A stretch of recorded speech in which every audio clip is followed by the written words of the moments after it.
Tinapay mula sa langit.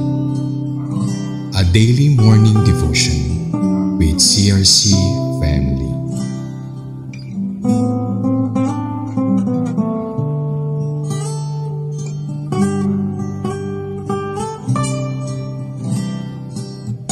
Isang mapagpalang umaga po sa bawat isa. Ako po si Pastora Rabil Balahula mula po sa CRC 13 Martires. Samahan niyo po ako sa ating programang Tinapay mula sa Langit, ang pang-araw-araw nating devotion sa salita ng Diyos. At sa umaga pong ito, tayo po ay mag-aaral ng salita ng Diyos na matatagpuan natin sa Deuteronomy 33 verse 23 with title, Naphtali full of the blessing of the Lord. Ang sabi po ng Deuteronomy 33 verse 23, Naphtali is satisfied with favor. He is full of the blessing of the Lord, possess the west and south. Purihin po ang Diyos sa pagkakabasa ng kanyang salita. At samahan niyo po ako, tayo po'y manalangin. Lord, maraming pong salamat sa umagang ito, sa opportunity na kami po ay makapag-aral ng iyong salita. Dalangin po namin na samahan niyo po kami, guide mo po kami at patuloy na bigyan ng pagkaunawa sa pag-aaral ng iyong salita upang sa ganon may pamuhay namin ang iyong salita. Thank you, Lord. In Jesus' name we pray. Amen. Kung mapapansin po natin dito sa ating binasa, ayon po sa prophecy ni Moses sa tribes ni Naphtali, ito po ay patungkol sa pagpapala na makakamit ng tribo o tribes ni Naphtali. Ang main point po ng verse na ito is a blessing pronounced by Moses upon the tribes of Naphtali, stating that they are filled with the Lord's favor and blessing and will inherit the west and south land. So malinaw po na talagang full of blessing ang nakalaan sa kanila. Hindi po partial